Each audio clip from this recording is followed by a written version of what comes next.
ಧನುರಾಶಿಯವರೇ, ಇದು ನಿಮಗಾಗಿಯೇ ಮಾಡಿರೋ ಒಂದು ವಿಶೇಷವಾದ ವಿಶ್ಲೇಷಣೆ. ಜೀವನದಲ್ಲಿ ಎಲ್ಲರಿಗಿಂತ ಹೆಚ್ಚು ಕಷ್ಟಪಟ್ರೂ ಫಲ ಮಾತ್ರ ಯಾಕೆ ಇಷ್ಟು ತಡ ಆಗ್ತಿದೆ ಅನ್ನೋ ಪ್ರಶ್ನೆಗೆ ಉತ್ತರ ಇಲ್ಲಿದೆ. ನೀವು ನಿಮ್ಮ ಲೈಫಲ್ಲಿ 100ಕ್ಕೆ 100ರಷ್ಟು ಪ್ರಯತ್ನ ಹಾಕ್ತಿರ್ತೀರಾ, ಆದರೆ ನೀವು ಅನ್ಕೊಂಡ ಫಲಿತಾಂಶ ಮಾತ್ರ ಯಾವಾಗ್ಲೂ ತಡವಾಗಿ ಬರುತ್ತೆ ಅಂತ ಅನಿಸ್ತಿದ್ಯಾ? ಈ ಫೀಲಿಂಗ್ ನಿಮ್ಗೆ ಚೆನ್ನಾಗ್ ಗೊತ್ತಿರ್ಬೋದು. ನಿಮ್ಮ ಜೊತೆಗಿದ್ದವರೆಲ್ಲ ಲೈಫಲ್ಲಿ ಮುಂದೆ ಹೋಗ್ತಿದ್ದಾರೆ, ನಾವು ಮಾತ್ರ ಅಲ್ಲೇ ನಿಂತುಬಿಟ್ವಿ ಅನ್ನೋ ಭಾವನೆ ಅದೊಂಥರ ಕಾಡುತ್ತಲ್ವಾ? ಆದ್ರೆ ಕೇಳಿ, ಜ್ಯೋತಿಷ್ಯದಲ್ಲಿ ನಿಮ್ಮಗಾಗಿಯೇ ಒಂದು ಪವರ್ಫುಲ್ ಸತ್ಯ ಅಡಗಿದೆ. ಧನು ರಾಶಿಯವರು ಬೇಗ ಸಕ್ಸಸ್ ಆಗಲ್ಲ, ಆದ್ರೆ ಅವರ ಟೈಮ್ ಬಂದಾಗ ಸಿಗೋ ಯಶಸ್ಸಿದೆಯಲ್ಲ, ಅದು ಬೇರೆ ಲೆವೆಲ್. ಎಲ್ಲರನ್ನೂ ಮೀರಿ ಬೆಳಿತಾರೆ.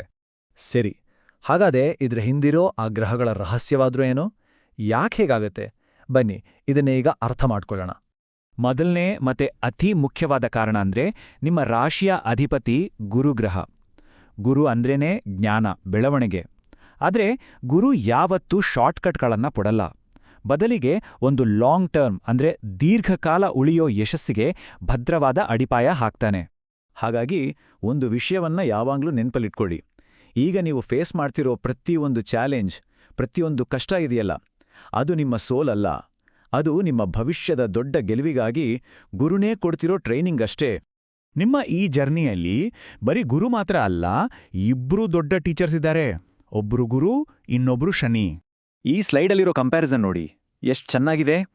ಗುರು ಒಂದ್ ರೀತಿ ವಿಷನ್ ಕೊಡೋರು, ಅಂದ್ರೆ ನಿಮ್ಗೆ ಜ್ಞಾನ, ಅವಕಾಶಗಳ ದಾರಿ ತೋರಿಸ್ತಾರೆ. ಆದ್ರೆ ಶನಿ ಆ ದಾರಿಯಲ್ಲಿ ನಡೆಯಕ್ ಬೇಕಾದ ಶಿಸ್ತು, ಕಠಿಣ ಪರಿಶ್ರಮವನ್ನ ಕೇಳೋರು. ಗುರು ನಿಮ್ಮನ್ನ ಲಾಂಗ್ ರನ್ಗೆ ರೆಡಿ ಮಾಡಿದ್ರೆ, ಶನಿ ನಿಮ್ಮ ಪೇಷನ್ಸ್ ಟೆಸ್ಟ್ ಮಾಡಿ ಆ ಯಶಸ್ಸು ಯಾವತ್ತೂ ಅಲುಗಾಡ್ದಾಗೆ ಒಂದು ಸ್ಟ್ರಾಂಗ್ ಫೌಂಡೇಶನ್ ಕಟ್ತಾರೆ. ಸೊ ಇದನ್ನ ಅರ್ಥ ಮಾಡ್ಕೊಳ್ಳಿ. ಶನಿ ನಿಮ್ಮನ್ನ ತಡೆಯೋಕ್ ಬರೋದಿಲ್ಲ, ಬದಲಿಗೆ ನಿಮ್ಮನ್ನ ತಯಾರು ಮಾಡೋಕ್ ಬರ್ತಾನೆ. ಅವನ ಪರೀಕ್ಷೆಗಳು ಕಷ್ಟ ಇರ್ಬೋದು ನಿಜ, ಆದ್ರೆ ಅದರಿಂದ ಸಿಗೋ ಫಲ ಶಾಶ್ವತವಾಗಿರತ್ತೆ. ಮೂರನೇ ಕಾರಣ, ಅದು ನಿಮ್ಮಲ್ಲೇ ಇದೆ, ನಿಮ್ಮ ಸ್ವಭಾವ. ಧನುರಾಶಿಯವರು ಹುಟ್ಟಿನಿಂದಲೇ ತುಂಬಾನೇ ಇಂಡಿಪೆಂಡೆಂಟ್. ಬೇರೆಯವರು ಹಾಕಿದ ದಾರಿಯಲ್ಲಿ ಹೋಗೋದು ಇವ್ರಿಗೆ ಇಷ್ಟ ಆಗಲ್ಲ. ತಮ್ಮದೇ ಆದ ಒಂದು ಹೊಸ ದಾರಿಯನ್ನ ಹುಡುಕೊಳ್ತಾರೆ. ಬೇಗ ಸೆಟಲ್ ಆಗೋ ಬದಲು ಅನುಭವಗಳನ್ನೇ ದೊಡ್ಡ ಆಸ್ತಿ ಅನ್ಕೋತಾರೆ. ಸಹಜವಾಗಿ ಈ ಜರ್ನಿಗೆ ಟೈಮ್ ಹಿಡಿಯುತ್ತೆ, ಆದ್ರೆ ಇದೇ ನಿಮ್ಮನ್ನ ಸ್ಪೆಷಲ್ ಆಗಿ ಮಾಡೋದು. ಹಾಗಾದ್ರೆ ಇಷ್ಟೆಲ್ಲ ಕಾಯುವಿಕೆ, ಇಷ್ಟೆಲ್ಲ ತಯಾರಿ ಆದ್ಮೇಲೆ ಆ ಟರ್ನಿಂಗ್ ಪಾಯಿಂಟ್ ಯಾವಾಗ ಬರುತ್ತೆ? ತಡವಾಗಿ ಯಶಸ್ಸು ಸಿಗೋದ್ರಿಂದ ಲಾಭ ಇದ್ಯಾ? ನೋಡೋಣ ಬನ್ನಿ. ಹೌದು, ಜ್ಯೋತಿಷ್ಯದಲ್ಲಿ ಧನುರಾಶಿಯವರನ್ನ ಲೇಟ್ ಬ್ಲೂಮರ್ಸ್ ಅಂತಾನೆ ಕರೀತಾರೆ. ಅಂದ್ರೆ ತಡವಾಗಿ ಅರಳೋ ಹೂಗಳು ಅಂತ. ಇದನ್ನೊಂದು ವೀಕ್ನೆಸ್ ಅನ್ಕೋಬೇಡಿ, ಇದು ನಿಮ್ಮ ಸ್ಪೆಷಾಲಿಟಿ. ಸಾಮಾನ್ಯವಾಗಿ ಜ್ಯೋತಿಷ್ಯದ ಪ್ರಕಾರ 28ರಿಂದ 32ನೇ ವಯಸ್ಸಿನ ನಂತರ ಧನುರಾಶಿಯವರ ಲೈಫಲ್ಲಿ ದೊಡ್ಡ ಮಟ್ಟದ ಪಾಸಿಟಿವ್ ಬದಲಾವಣೆಗಳು ಶುರುವಾಗುತ್ತೆ. ಅಲ್ಲಿವರೆಗೂ ಪಟ್ಟ ಕಷ್ಟ, ಗಳಿಸಿದ ಅನುಭವ ಎಲ್ಲವೂ ಈ ಟೈಮಲ್ಲಿ ಫಲ ಕೊಡೋಗೆ ಸ್ಟಾರ್ಟ್ ಆಗುತ್ತೆ. ಇದರಲ್ಲಿರೋ ಒಂದು ದೊಡ್ಡ ಪ್ಲಸ್ ಪಾಯಿಂಟ್ ಏನಂದ್ರೆ, ಬೇಗ ಬಂದ ಸಕ್ಸಸ್ ಕೆಲವೊಮ್ಮೆ ಬೇಗನೆ ಹೋಗ್ಬಿಡ್ಬೋದು. ಆದ್ರೆ ನೀವು ಎಷ್ಟು ಕಷ್ಟಪಟ್ಟು ತಾಳ್ಮೆಯಿಂದ ಕಟ್ಕೊಂಡ ಯಶಸ್ಸಿದೆಯಲ್ಲ, ಅದು ತುಂಬಾನೇ ಸ್ಟೇಬಲ್ ಆಗಿರುತ್ತೆ. ಜೀವನ ಪೂರ್ತಿ ನಿಮ್ ಜೊತೆ ಇರುತ್ತೆ. ಸರಿ, ಹಾಗಾದ್ರೆ ನಿಮ್ಮ ಟೈಮ್ ಬರೋವರೆಗೂ ಈ ತಯಾರಿಯ ಹಂತದಲ್ಲಿ ಏನ್ ಮಾಡ್ಬೇಕು? ಮುಂದೇನು ದಾರಿ? ಮೊದಲನೇದು, ನಿಮ್ಮ ಮೇಲೆ ನಿಮಗೆ ನಂಬಿಕೆ ಇರಲಿ. ನಿಮ್ಮ ಟೈಮ್ ಬಂದೇ ಬರುತ್ತೆ. ಎರಡನೇದು, ಶನಿ ಕೊಡುವ ಪಾಠಗಳನ್ನ ಕಲೀರಿ.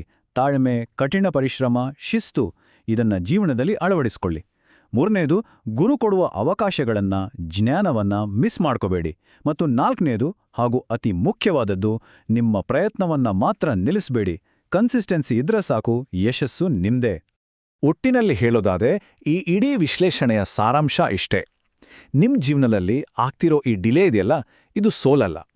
ಇದು ನಿಮ್ಮ ಮುಂದಿನ ದೊಡ್ಡ ಗೆಲುವಿಗಾಗಿ ನಡೀತಿರೋ ಒಂದು ಪ್ರಿಪರೇಷನ್ ಅಷ್ಟೇ. ಕೊನೆಯದಾಗಿ ಈ ಮಾತನ್ನು ಯಾವತ್ತೂ ಮರಿಬೇಡಿ.